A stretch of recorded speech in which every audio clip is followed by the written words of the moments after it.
Good morning, everyone. Good morning. Morning. Are we just a little bit longer for more people to join us?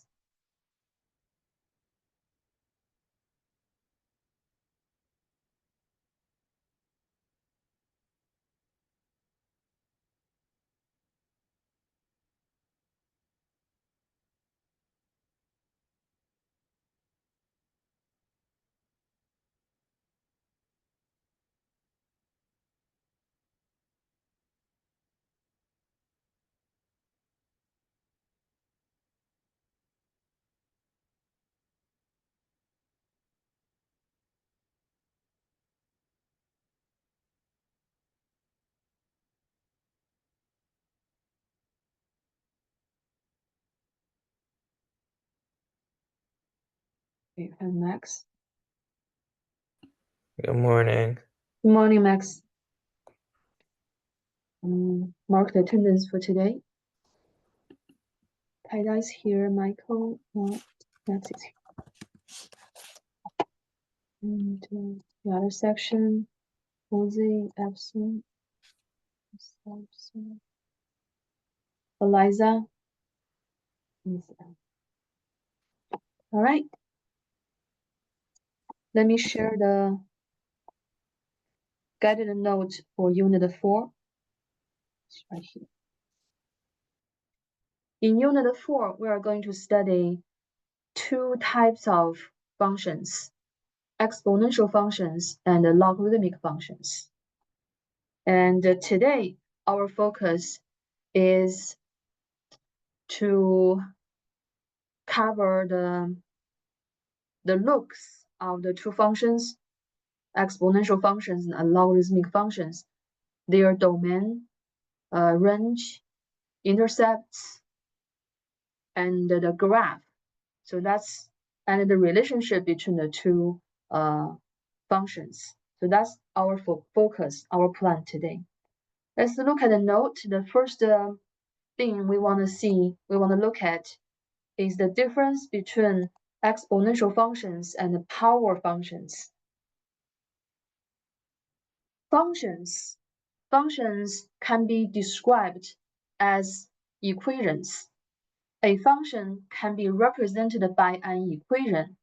The equation connects two variables, x and y. X is the independent variable. Y is the dependent variable. The independent variable x could assume any values from the domain, any values in the domain.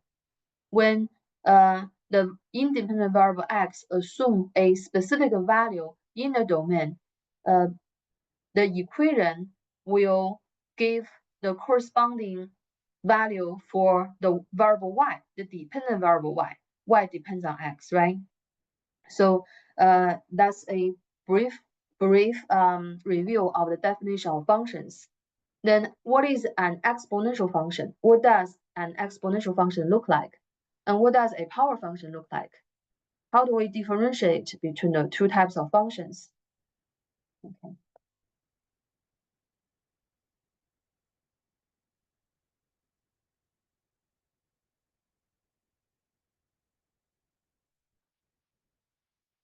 This type of function is exponential function. Y dependent variable, x independent variable. The independent variable x is on the shoulder of a constant base. When the independent variable x appears in the exponent of a constant base, then the function is an exponential function. Very similarly, we have power function is switched, okay, switched.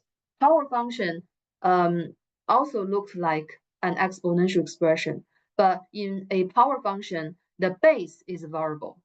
The base is the independent variable. The exponent instead is a constant. Do you see the difference and the similarity? Exponential function has a base, has exponent. Power function has a base, has exponent. But what makes the difference? What's the difference? Exponential function, the independent variable x is in the exponent.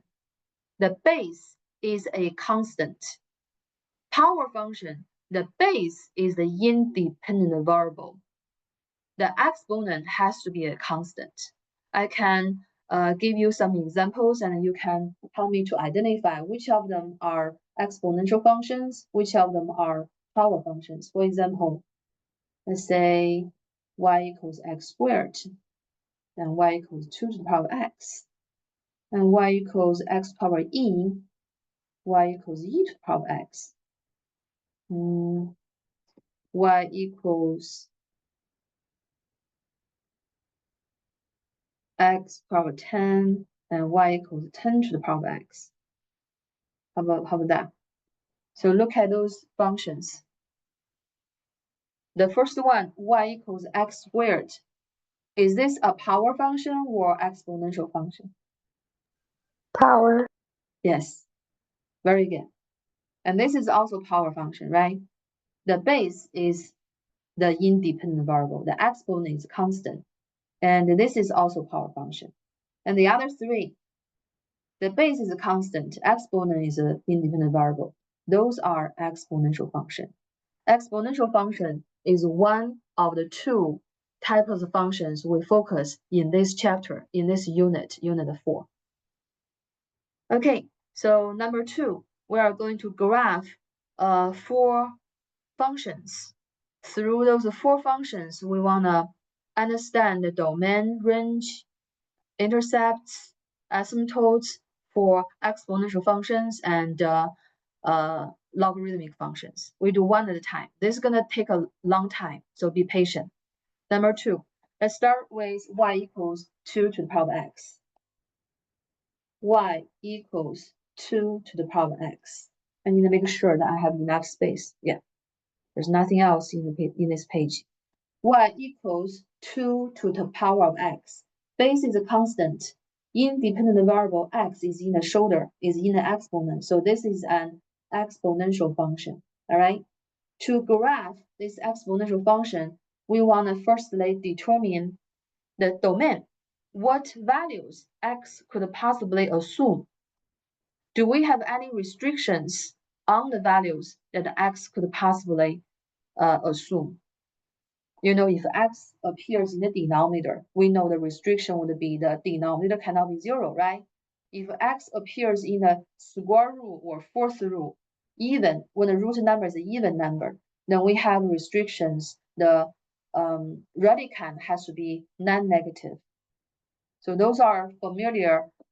Those are restrictions we have encountered in the previous sections. For exponential function, if you look at it, x is in the exponent. We don't really have any restrictions, okay? X here could assume any numbers. No restriction. X could assume any real numbers. 0 is fine. Positive numbers is fine. Negative numbers is fine as well. So the domain for the exponential function is all real. That means x could assume any numbers, right? Well, we want to draw the graph of the exponential function y equals 2 to the power of x. One second. So we need some points. Be patient with me on this.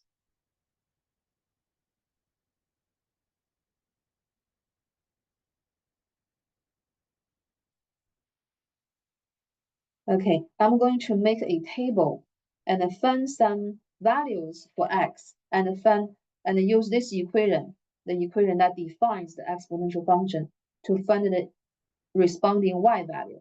And once we have a few points, we will plot those points on the rectangular coordinate system. We'll see what's the shape of the graph that corresponding to the equation y equals 2 to the power of x. So this would be x, this would be y. We know x could assume any real numbers, right? How about let's start from 93. I don't really want to do a lot of numbers that are not convenient. We want to find some numbers that are very convenient. How about 0 is here? I'll do 1, 2, 3, and -1, -2, -3. I'm going to do those 7 values. When x equals 3, just plugging in, okay? 2 to the power of x. Y equals 2 to the power of x. When x equals 3, y equals 2 to the power of 3, which is 2 times 2 times 2, 8. When x equals 2, y equals 2 to the power of 2. 2 to the power of 2 is 4. When x equals 1, y equals 2 to the power of 1, which is 2. When x equals 0, y equals 2 to the power of 0. We know any non-zero base to the power of 0 gives 1. I don't know if you remember this formula from foundation 2. I can write it here. X to the power of 0, I use a different number. A to the power of 0 equals 1. Suppose A is non-zero. 0 to the power of 0 is undefined.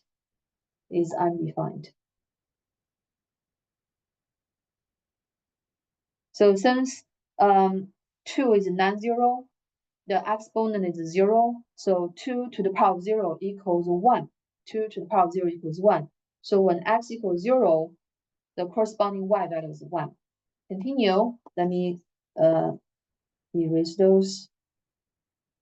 When x equals -1, we plug in y equals 2 to the power of -1.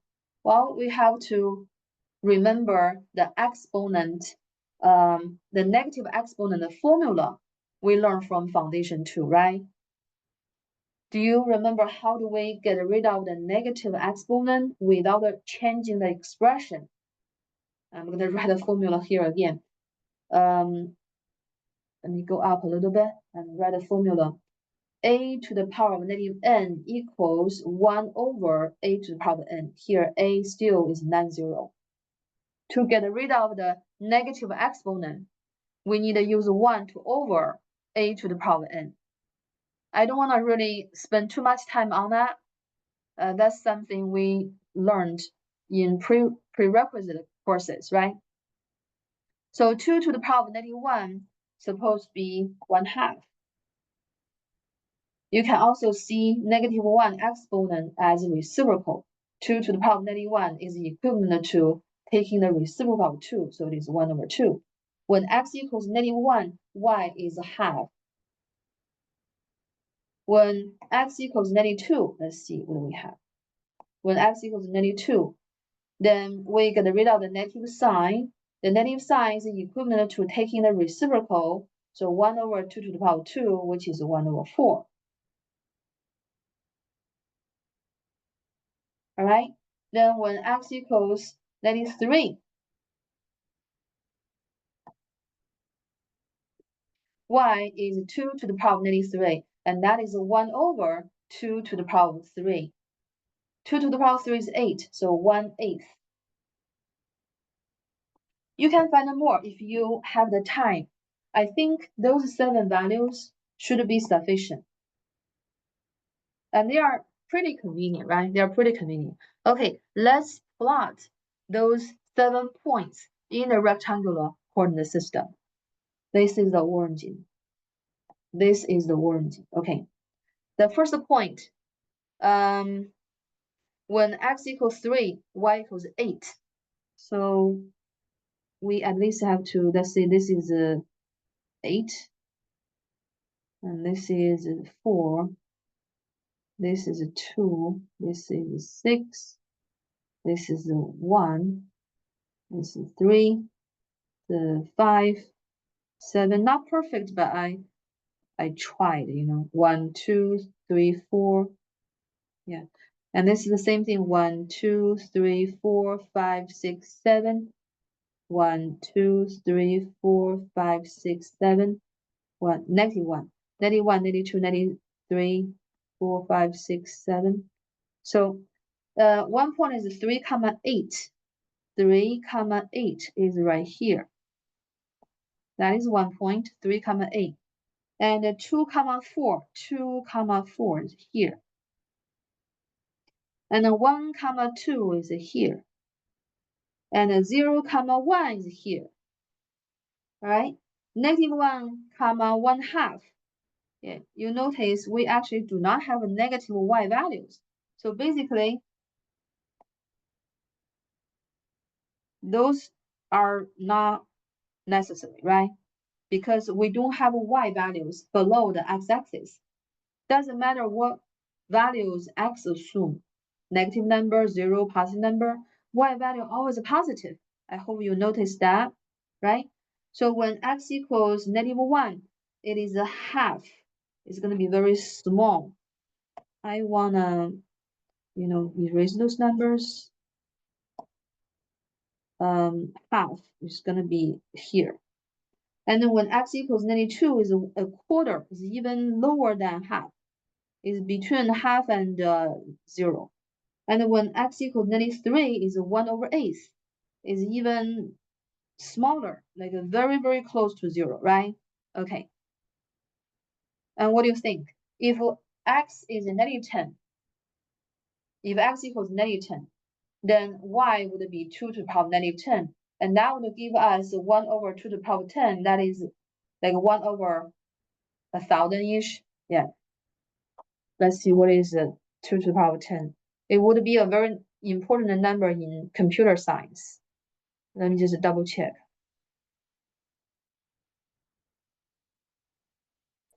It's 1020. I'm sorry, 10. It's 1024. 1024. Yeah, awesome, very good. 2 to the power of 10 is 1024. Yeah, 1024, like over 1,000. Perfect. So, and you can imagine how small this number, right? Is basically like a 0.00, yeah, very small number, like a very, very close to the x-axis, very, very close to the x-axis. You can see the trend, right? So when x assume a negative number with a bigger absolute value, the corresponding y value would be tiny, tiny, tiny, but still positive. Do you see that? So we should see the trend that is actually getting closer to the x-axis, but never touch or cross the x-axis. So x-axis actually is a horizontal asymptote for this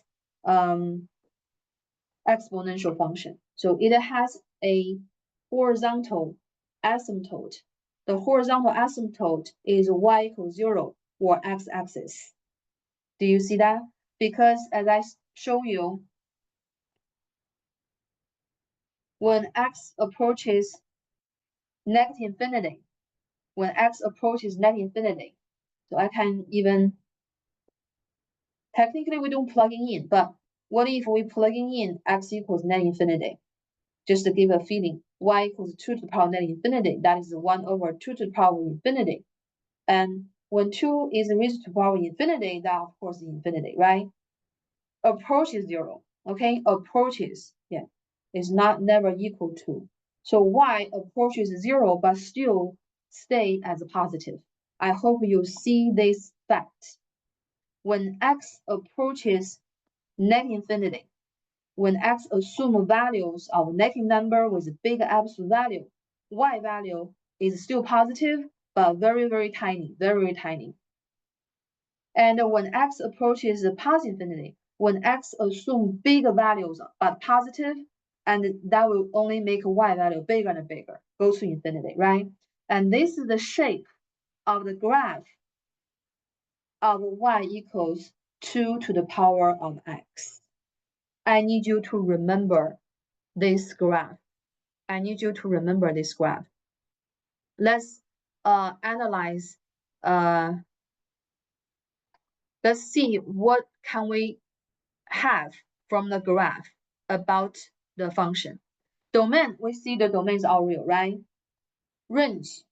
Can you tell me what's the range of the function? The graph can tell almost everything about the function. What's the range of this function? Range is a set containing all the possible values for y. Could y be 0, guys? Could y be 0?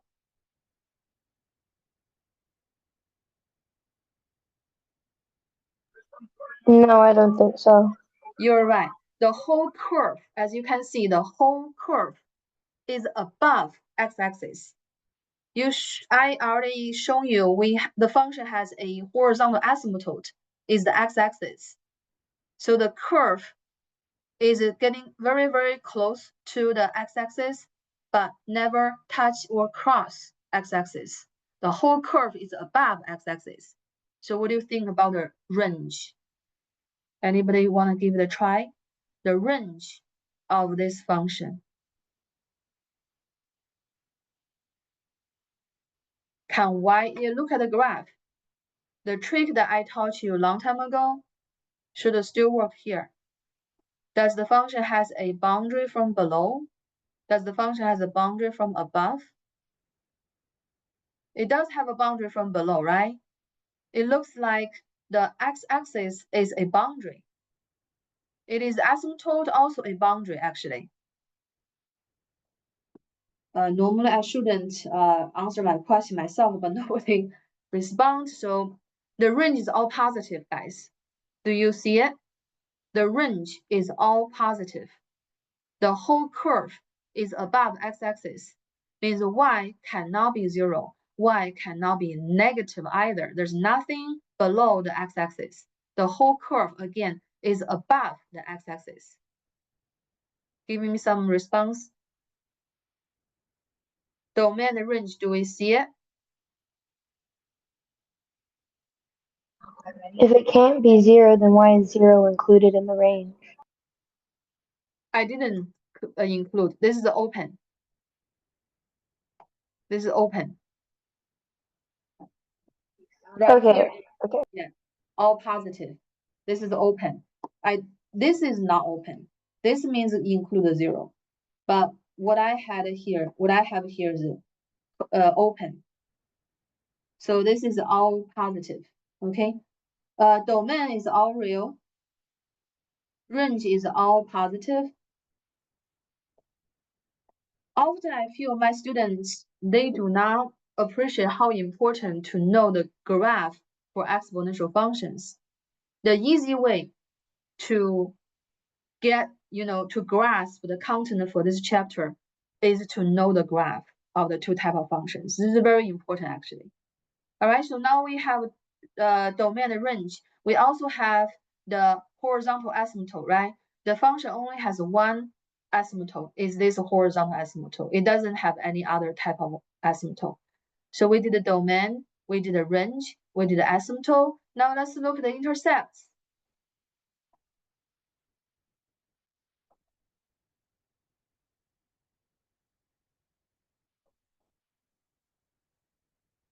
X-intercept or septs of a function is defined as the intersection of the function with the x-axis. Look at this curve. Does this curve cross with the x-axis? No. No, exactly. Yeah, x-axis is the asymptote, horizontal asymptote. Actually, it probably is my mistake. I actually did not introduce the definition for asymptote. So let's say this straight line, the pink straight line here. If you have a function when x approaches infinity and the function y value approaches to the straight line and very, very close to it, but never touch or cross, that makes this straight line an asymptote of the function. So that is the idea or concept of asymptote. So we do not have an intersection. The function does not have an intersection with x-axis. So x-intercept does not exist. What about y-intercept? Does the curve cross with the y-axis, the vertical scale? The y-intercept is 0, 1. Exactly. Very good. Perfect. 0, 1. And that's it. That's everything I want you to know. Also, I want you to know is increasing. Is increase. Increase. Right? When the x run from negative infinity the y value is getting bigger and bigger and bigger. And when x equals 0, y equals 1. And then when x starts to assume positive numbers, the y value getting very fast, increasing. Also assume positive number, but increasing very, very quickly, right? So this is an exponential growth graph. This is exponential growth graph. And I want to emphasize this graph or any exponential growth graph is look similar. Maybe a little bit different, but similar, okay? They have all the features, characteristics in the box. So I'm going to write this function as y equals b to the power of x. B here has to be bigger than 1, all right? This function, y equals b to the power of x, is an exponential function. When the base b is bigger than 1, the exponential function is an exponential growth function. Has to be bigger than 1. Could be 1.001, but cannot be 1, cannot assume 1. 1 to the power of x is just 1. We have a constant function. No, we do not have exponential function anymore. So the base cannot be 1. Base could be bigger than 1 or between 0 and 1. So when the base is bigger than 1, we have an exponential growth function. And the curve or the graph for any exponential growth function all look like this, okay? All look like this. Domain all real, range all positive, horizontal asymptote is the x-axis, x-intercept does not exist because it does not cross x-axis. Y-intercept is 0, 1, very important here, this big dot, 0, 1, and is increasing. Increasing corresponds to exponential growth. Exponential growth is very powerful, as you can see, increasing to infinity very fast. All right, so this is the first graph. Is the graph for exponential growth. Graph for exponential growth. Okay, any questions, guys? No. All right, then next function, y equals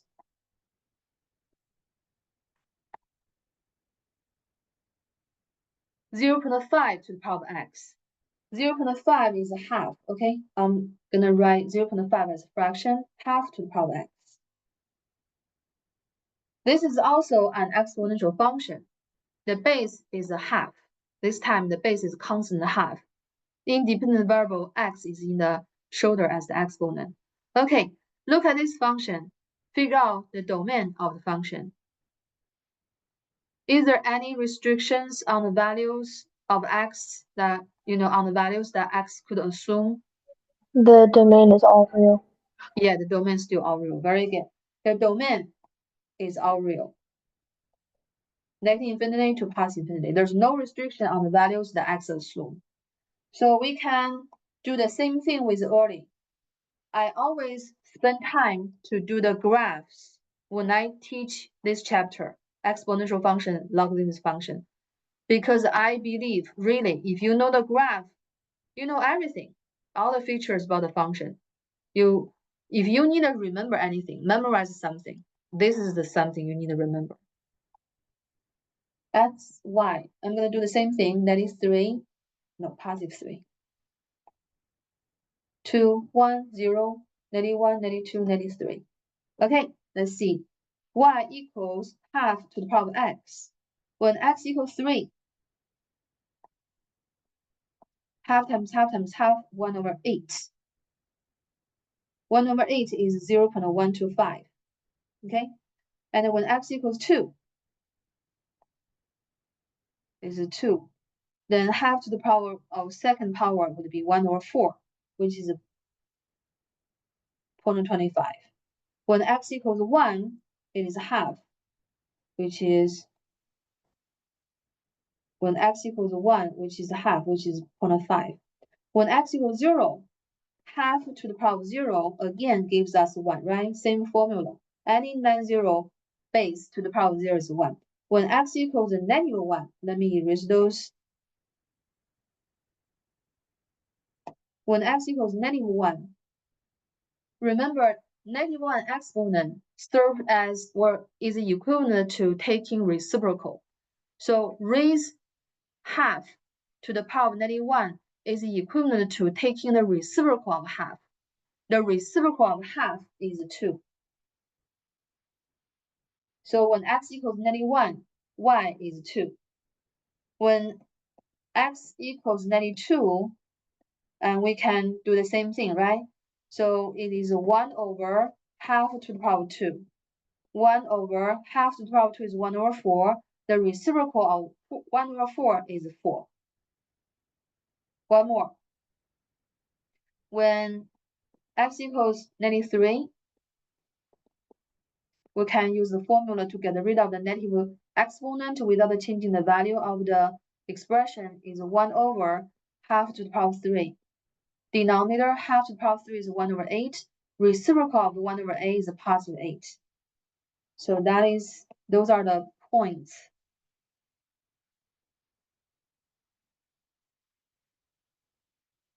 You can find more points if you prefer. And those points are sufficient for me to draw the graph, okay?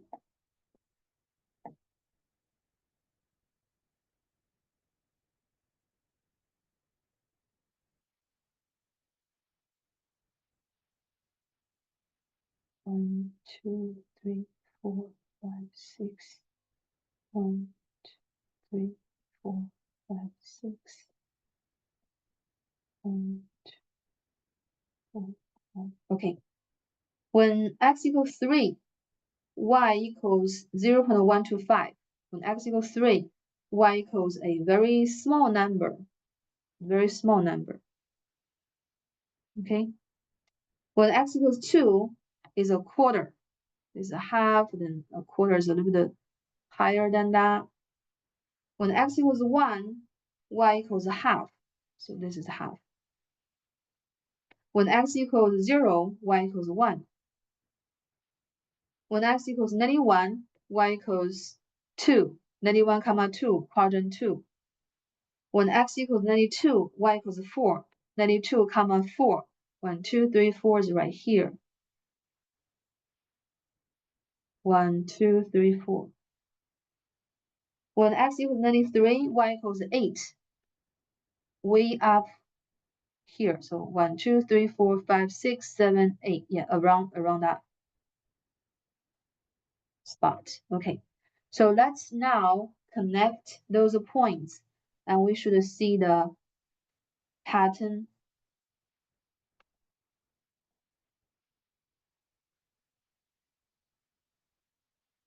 Okay. This is the curve of the function y equals half to the power of x. It's exponential. But this function is decreasing. When x is getting bigger and bigger, y is getting smaller and smaller. So this is an exponential decay curve. Any exponential function y equals b to the power of x with the base between 0 and 1 have a graph like this. The base has to be bigger than 0, less than 1. The base cannot be negative, okay? That's the definition for exponential function. The base is either bigger than 1, then we would have exponential growth, or is between 0 and 1, like 0 point-ish, 0 point-ish, then we would have a exponential decay. Let's look at the domain, range, asymptotes, intercepts for this exponential decay function. Range, all positive, right? Open, 0 to infinity. So domain is all real. Range is all positive. Does not sound familiar? is the same with the exponential growth, right? That does not change. For any exponential function, domain all real, range all positive. Domain all real, range all positive. And the horizontal asymptote also is the same. Y equals 0, or the x-axis. Same with earlier, the exponential growth. Any exponential function has the x-axis with the horizontal asymptote. It's just when the function is increasing, the exponential function is an exponential growth curve. That is, the function approaches to the x-axis when x approaches negative infinity. It's a different direction. But for the decay, is when x getting bigger and bigger approaches to positive infinity. When x assume a very large positive number, that's when y value approaches to 0, but still stay as positive. So just know, x-axis still is the horizontal asymptote, but the direction, the ending behavior is different because it's decreasing. X-intercept and y-intercept.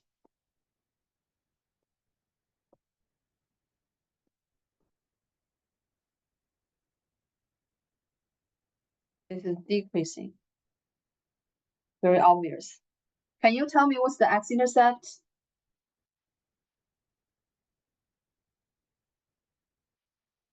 Anyone? There isn't one. There's none. Does not exist. Very good. And what about the y-intercept?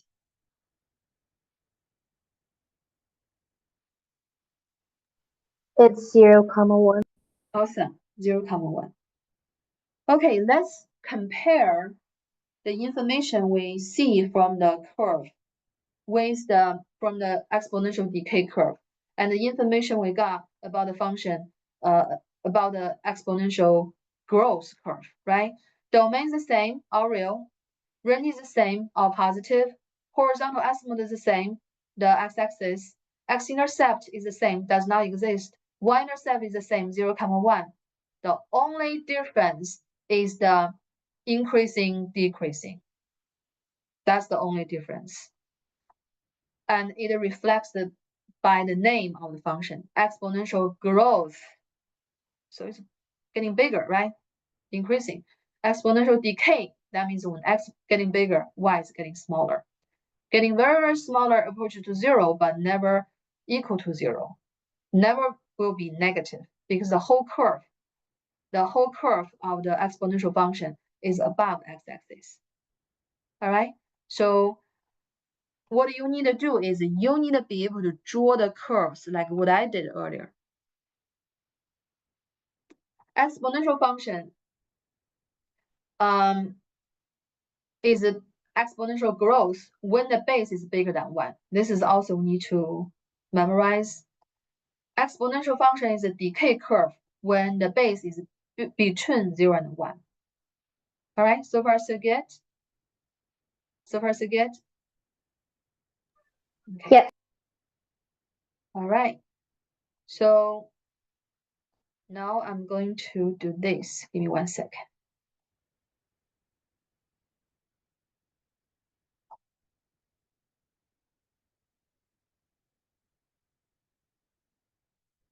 I'm going to take the graph that I have just drawn here.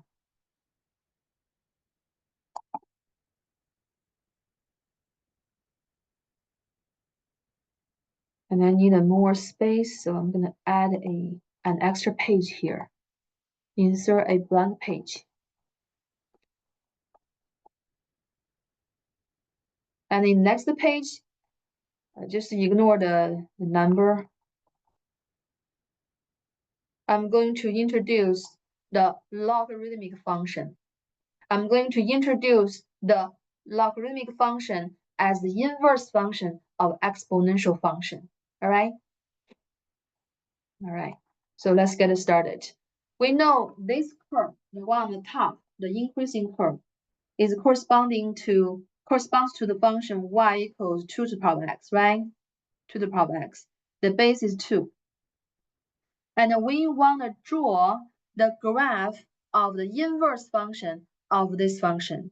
Firstly, is this function invertible? Does the function have an inverse function? Well, this is something we learn in unit 1, right? Well, do you remember one-to-one function, the definition? If a function is a one-to-one function, then the function is invertible, means it has an inverse function. But look at the curve, you can see it is a one-to-one because it passes the horizontal line test, right? Yeah, that's something we learned from before. It passes the horizontal line test, so this function is invertible. And what is the graph of the inverse function? Knowing, do you remember when two functions are inverse of each other, the graphs of the two functions are symmetric with respect to the bisector of quadrant 1 and quadrant 2. Yes, that's something we have learned from before. So let me give you the bisector of quadrant 1 and quadrant 2. This is the bisector. Like 45 degree here, 45 degree here. That is bisector, okay? So the blue line is the bisector of quadrant 1 and quadrant 3. The curve or the graph of the inverse function for y equals 2 to the power of x is going to be look like this. What color I want to do? What color? This blue might be a good choice. Yeah, I'm gonna draw the, you know,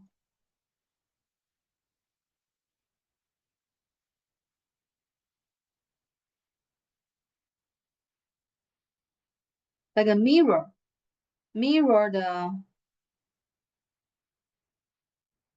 exponential growth function. Let's change it.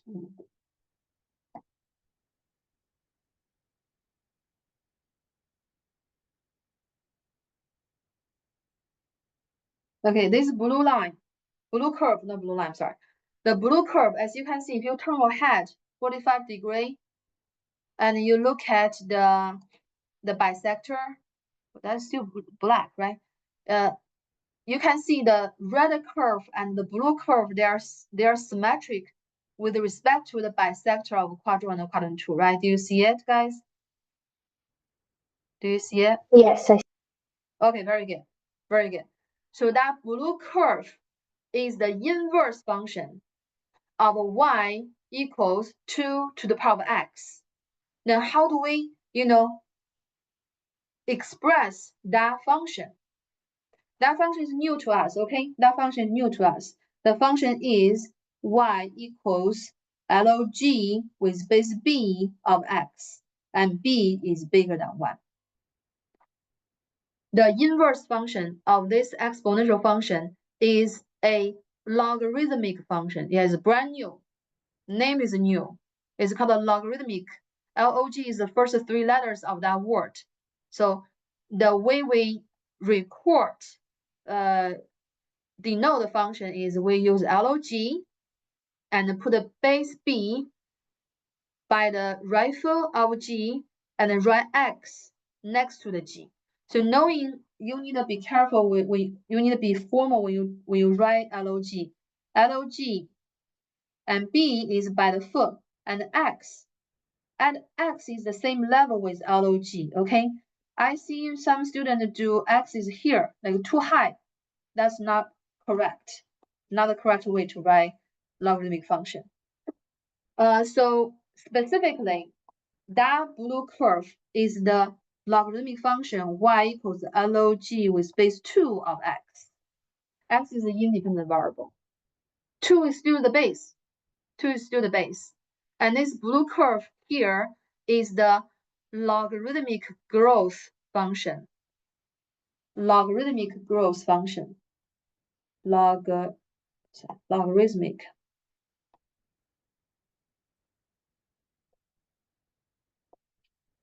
growth function. All right. And let's see what's the difference between the two types of growth function or two types of growth curves. You know, the exponential growth when x getting bigger and bigger is getting bigger, and the acceleration. I don't know if you remember acceleration. The acceleration is also increasing. The increasing is getting faster and faster. But the logarithmic growth, when x is getting bigger, yes, is also getting bigger, but is losing its power. Is increasing, but the acceleration is actually getting smaller. Do you see what I'm trying to say? This one is getting bigger, and the acceleration is also bigger, you know. But this one is getting bigger, but the trend is getting smaller. Is it increasing, but slower and slower? Like is losing its power. Those two types of curves are very important. Well, let's look at the features for this logarithmic function. Let's look at the features of this blue curve, okay? We're going to write down the domain, the range, the asymptote, okay? And then we're going to do x-intercept. We're going to do y-intercept. We already know the increase, obvious. Okay, guys, what's the domain? All real. All real. Let's look at the blue curve. So I'm using the blue color as well. Domain is from left to the right. Domain is from left to the right.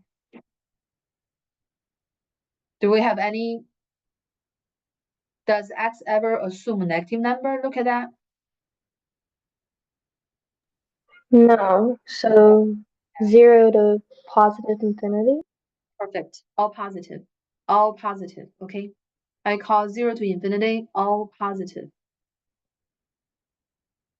When x equals 1, the curve is above x-axis, right? When x is between 0 and 1, the y is below x-axis, but the whole curve is still to the right side of y-axis. There's no blue curve on the left side or on the y-axis, right? So you're right, the domain is all positive. What about the range?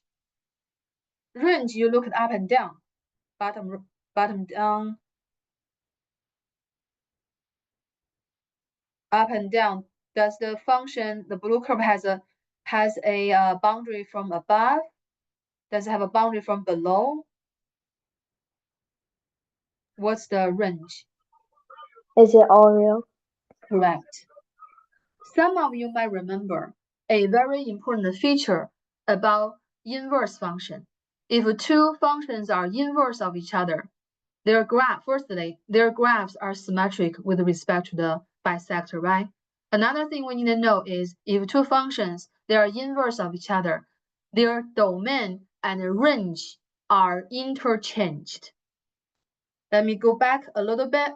Remember, for exponential function, domain are real, range are positive. As inverse function of exponential function, you know, the domain and range is switched. Domains are all positive, range is all real, right? Okay, asymptote.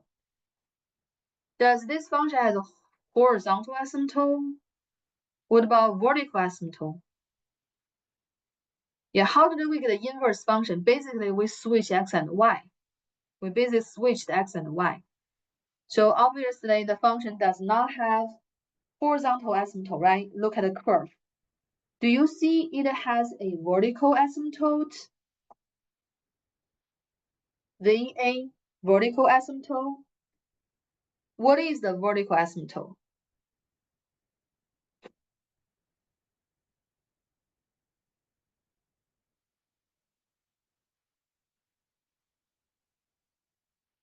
What is the vertical asymptote? Does this blue curve has an asymptote vertical?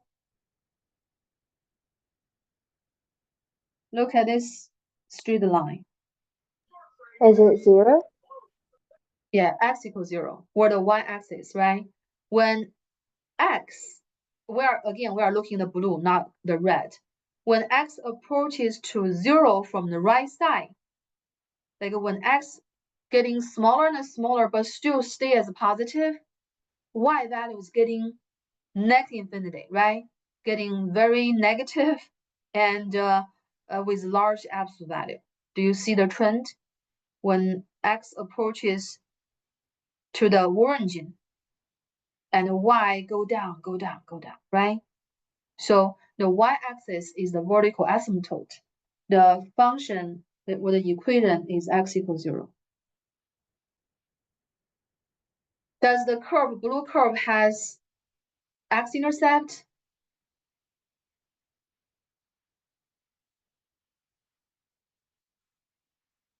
Yes. What is it? 1, 0. Very good. Does the curve has y-intercept? No. Does not exist. Okay. So as I mentioned, we introduced this blue curve, this logarithmic growth function, as the inverse function of the exponential growth function. So all the characteristics, all the knowledge we have learned about inverse function apply here. And we also see is consistent with what we have learned in previous sections, right? About inverse function. Yeah, basically the x and the y are switched. For exponential function, domain all real, range all positive. For logarithmic function, domain all positive, range all real. So switched, right? X and y, domain and range are interchanged. Exponential function has x-axis as the horizontal asymptote, but the logarithmic function has y-axis as a vertical asymptote. And the red curve does not have x-intercept, but it has a y-intercept, 0, 1. The blue curve does not have a y-intercept, but it has x-intercept, 1, 0. 0, 1, 1, 0, switched, right? X and y switched. And they are both increased. I need you to really get familiar with those information. So that is logarithmic growth, all right? When the base is bigger than 1, the logarithmic function is increasing. And now let's do the decay. Let's do the decay. So this curve we got earlier is an exponential decay curve. Y equals b to the power of x, b is between 0 and 1. And we want to draw the graph representing the inverse function of that function. And the graph should be symmetric with respect to the red curve. I'm going to use the blue again.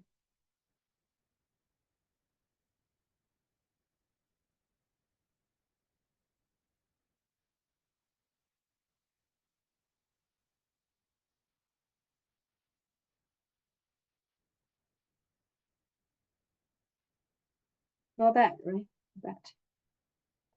Highlight it. Okay. This blue curve is the inverse function of that exponential decay function. Same with earlier, if you turn your head 45 degrees, do you see the red curve and the blue curve are symmetric with respect to that bisector? It's supposed to be, okay? If it's not a little bit not, that means my drawing is not very accurate, but I meant to be symmetric. So this curve is the logarithmic decay curve. The function is y equals log with base b of x, and b is between 0 and 1. When the base is between 0 and 1, same with the exponential function, the logarithmic function also is decreasing, is decay. Then let's see what's the domain, range, asymptote, x-intercept, y-intercept, decrease. This one is decrease for sure. All right. Look at the blue curve. Domain is all positive because there's no blue curve to the left side of the origin. There's no blue curve across the y-axis, right? So domain has to be all positive. And the range is all real.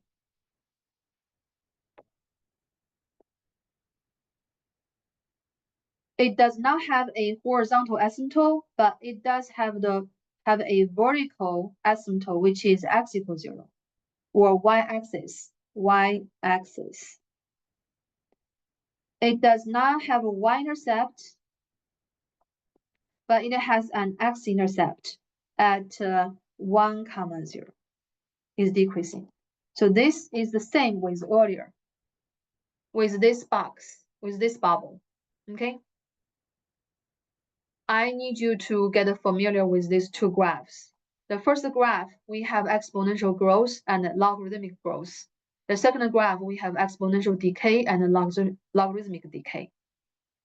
Ideally, I want you to be able to draw the graph yourself. Seriously, all the features about the two functions is in the graph. And those are the basic, well, later we're going to see some more complicated exponential or a logarithmic function. And those are the most basic ones. Okay. For both exponential and logarithmic, when what's the condition for b? What do we require b to equal to make the function growth? I mean increasing. What values the base b assume that the function is increasing? Greater than 1. Perfect. And what values would b assume the function is decreasing? Less than 1, but greater than 0. Yes. Very good. Perfect. It cannot be equal to 1. I explained. Otherwise, we don't have an exponential function or a logarithmic function. Cannot be negative. It's going to be more complicated, okay? It will not be exponential function or logarithmic function anymore. So the base b has to be positive and not equal to 1. Okay? For both logarithmic function, where's my red color? For both exponential function, logarithmic function, b has to be bigger than 0 and not equal to 1. If b is bigger than 1, increasing. Between 0 and 1, decreasing, right? Any questions, guys? You want to take a screenshot or you should try to graph your own? Okay. We have 20 minutes. Next questions are still, is about the graphs of exponential and logarithmic. This one is about exponential. As you can see, those functions in the answer choices, they are exponential functions. Those bases are constant. Variable x is in the exponent. What function is graphed below? We are given one graph. We need to choose the correct function that is corresponding to that graph. You see it, you can see this is exponential, right? Even it doesn't help to solve this problem because all the given functions are exponential. So firstly, is this exponential increasing or decreasing? Growth or decay? Grow or decay? Growth. Growth. That means what? That means the base bigger than 1, right? So out, out, out, out. Well, we still have some, those 4, they are still there. So how do we pick one? How do we pick one? Do you see this point? That draw my attention. That point draw my attention. This point has coordinates 2, 4. 2, 4. So which function actually has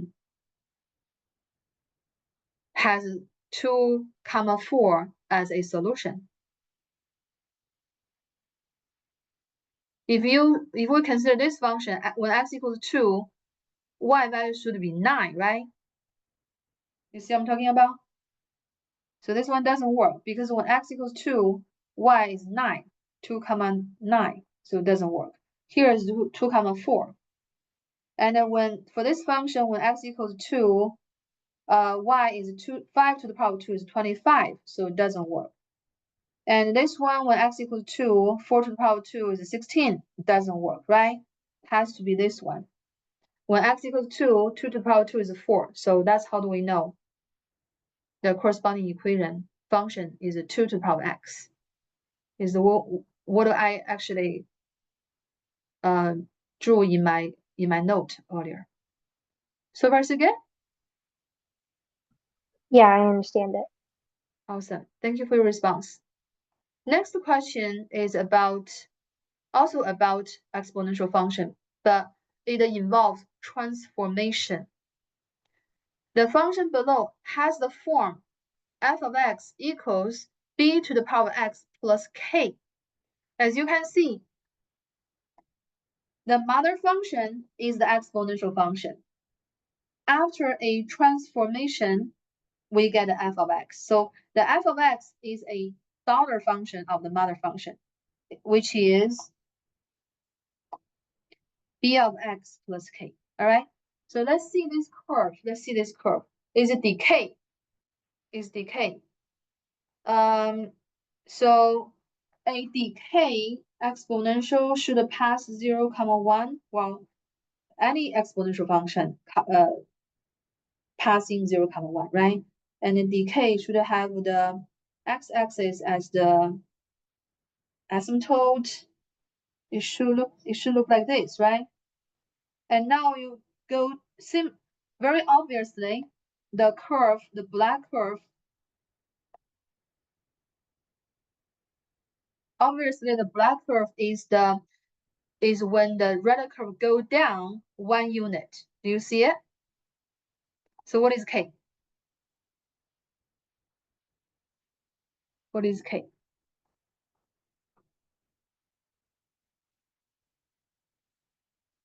The red curve is b to the power of x. The black curve is our f of x. What is the k?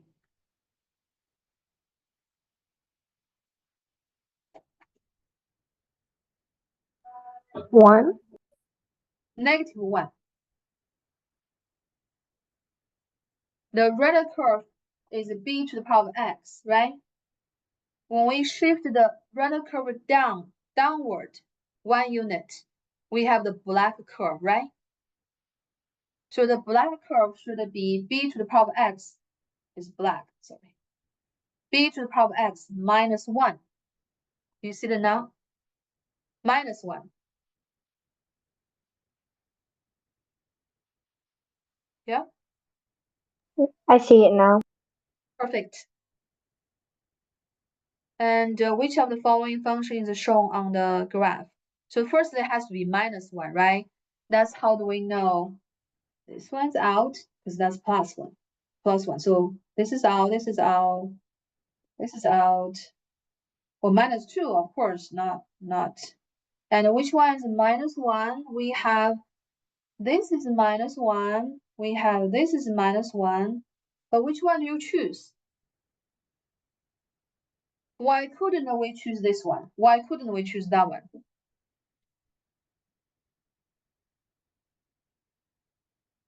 Because the base has to be what?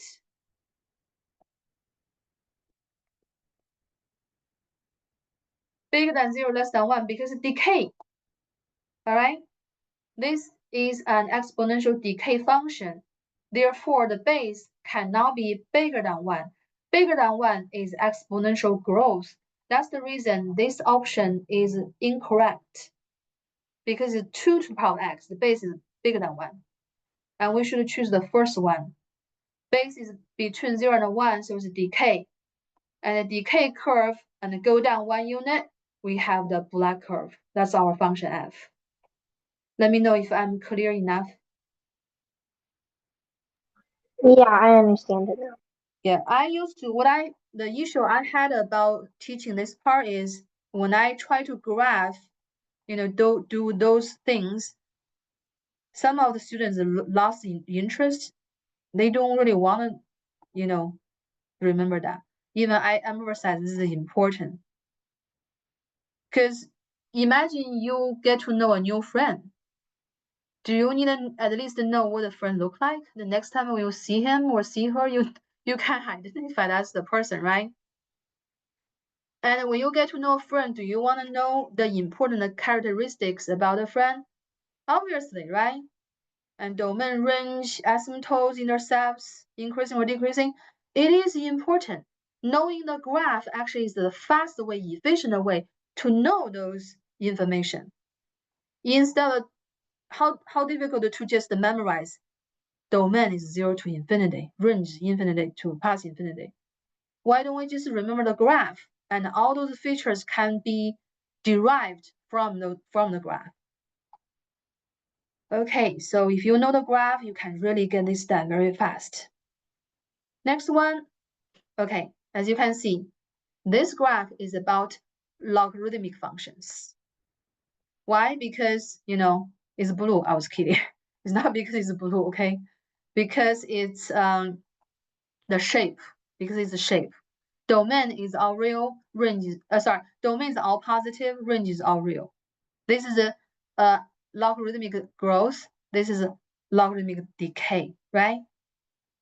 All right, so graphs of logarithmic functions, formulas for the graphs. Okay, we need to choose the formula for the 4 of them. Oh, okay. So 4 graphs for 4 functions, okay? Let's see. Oh, actually, this one is a logarithmic growth. This one is a logarithmic decay. And that one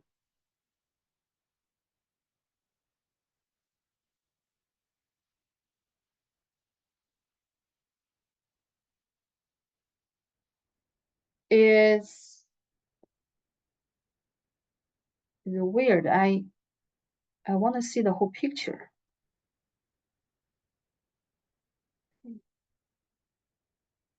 So log 5x. This one is log 5x.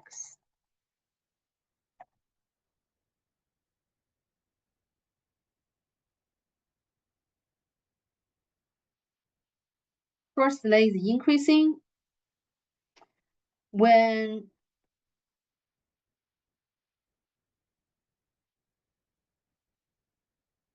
x assume 25, it's hard to see that. Yeah, so this is a 5, the base is bigger than 1. So this has to be the logarithmic growth. And this one is the decay. So y equals, the base has to be between 0 and 1.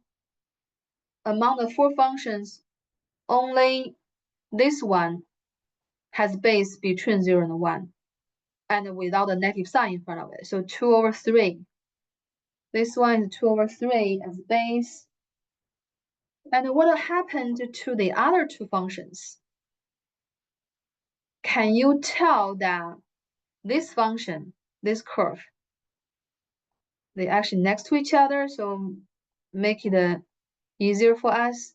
This curve, the one right above this one, log with base 5x.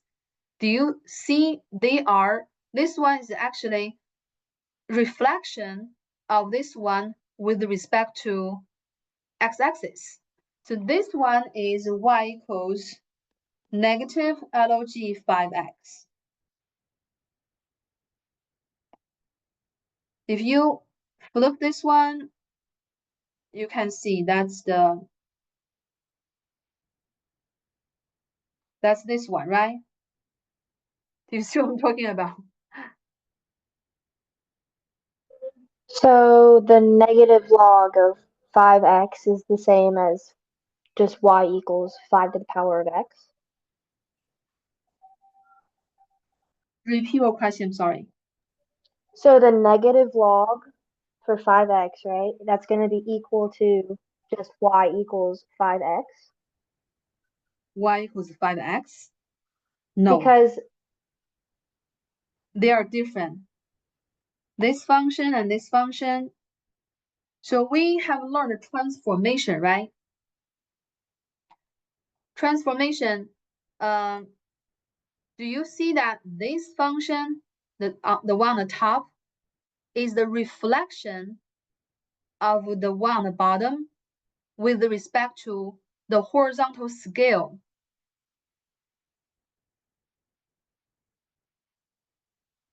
yeah. Yes. For example, we know y equals x squared. We know what does y equals x squared look like. This is y equals x squared. But what's the function what's the graph for y equals negative x squared? If you have a negative sign in front of it, then the graph would be the reflection of that red curve with respect to the x-axis, like a mirror. If you have a negative sign in front of the function, then the graph would flip over with respect to the x-axis. Yeah, So I get it now. Yeah. okay, very good. So this is log with base 5x. If we flip its graph over or reflect the graph with respect to the x-axis, we have this one. So that's the reason this function is a negative log 5x, negative. Similarly, this one is going to be the negative, is going to be d, okay? This one is going to be d. Number 1, number 4, they are symmetric with respect to the x-axis. So it's just a negative. It's a little bit awkward for me because I feel like my screen is only this big. I want to manipulate, like maneuver between those functions is really hard, very big. Do you see it? I think some of you might see it. Can you give me some response, everybody? I feel like I'm only talking to Kaida. Yeah. Are you still there? Yeah. Do you see it? Yes, I do. Okay. Well, it does use transformation that we learned from a while ago. All right. So we have, okay, Michael's here. Let's continue. We have 7 minutes. The relationship between two functions. Okay. All right. The way I address the relationship between the two functions is this.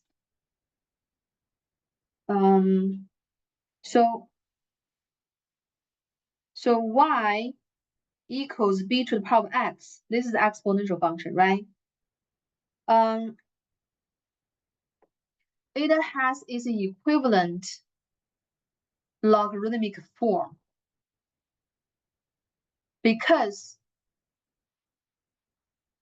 exponential function and the logarithmic function, they are inverse function of each other. So if we switch x and y, we would have its logarithmic function. We would have its inverse, which is a logarithmic function.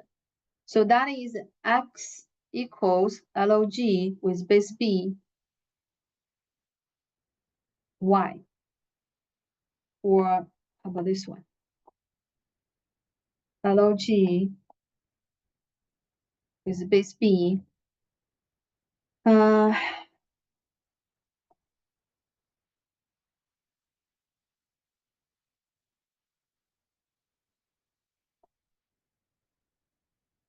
those two equations is the same equation. Those two equations are the same equation.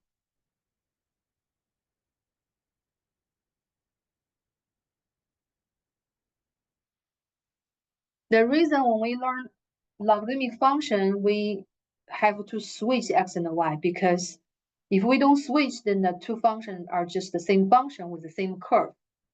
Because we switched, interchanged x and y, the two functions are different and their curves are different. Instead, the two curves are symmetric with respect to the bisector y equals x. So, but if we do not interchange x and y, only leave x, y like that, those two equations are the same equation, okay? Or we can say they are equivalent. They're equivalent. And then we would say this is the exponential form of that equation, and this is the logarithmic form of the equation. This is super important. We need to know how to convert an exponential, the equation in the exponential form to its equivalent logarithmic form. We also need to know how to convert back. So this is the deal, okay? So we want to know the names of the three things. We want to know the names of the three things. B here definitely is base, right? In both equations, B here is the base, no change. And X here is the exponent. B is the base. B is the base. X is the exponent. B is the exponent. And Y is the argument. We call Y argument. So when we have the equation in the exponential form, we need to see the three parts: base, exponent, and the other one is the argument. So we know how to convert to its equivalent logarithmic form. Keep the base as base. And the exponent is going to be the logarithmic. And the argument will be the one with log. I think I know this is kind of like confusing. How about let's try to work on some problems. Let's try to work on some problems. For example, if we have 100 equals 10 to the power 2, we know this is an identity, right? 100 equals 10 to the power 2 for sure. 100 equals 10 to the power 2. So in this equation, 10 is the base. 10 is the base. 2 is the exponent. 100 is the argument. We only have three parts. 10 is the base. 2 is the exponent. Then the other one would be the argument. You would wonder, what is the argument? Argument is whatever in an logarithmic function besides the base b, whatever in here, that is the argument. That's the argument. So to translate that or convert that to logarithmic form, we have argument equals 100. So argument log with b, base is still 2. So log with base is still 2. Argument is 100 and exponent is 2. So that's how do we convert. Oh, sorry. Base is 10. Base is 10. My bad.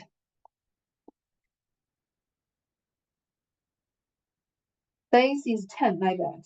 Base is 10. Oh my gosh. Base is 10. Base is 10 and the exponent is 2. So this is the. So log with base 10 to the power. Log with base 10 of 100 is 2. And let's look at this problem. the relationship between exponential function and logarithmic function, the conversion between the two forms. Write the equation in exponential form. So this one we are doing the other way around. So we are given the equation in the logarithmic form. So let's identify the three parts. Base is m, right? M is the base. M is the base. What about V? Do you call V argument? What about P? P would be the exponent. Knowing we only have three parts, it will helpful to know the names of the three parts. And now we can write the exponential form. So we have argument V equals base, which is m, to the power of exponent is p. And that's it. Base to the power of exponent is the argument.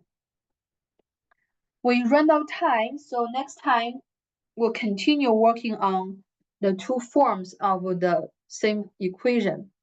How do we convert between the two forms? I'll think about it and see if I can figure out a better way to make you to remember how to get it done. All right. Thank you guys for coming. Feel free to email me if you have any questions. Thank you. See you next Thank week. you. Bye. Thank you. Bye. Thank you. Thank you for saying bye. I'll see you on Tuesday. Bye-bye.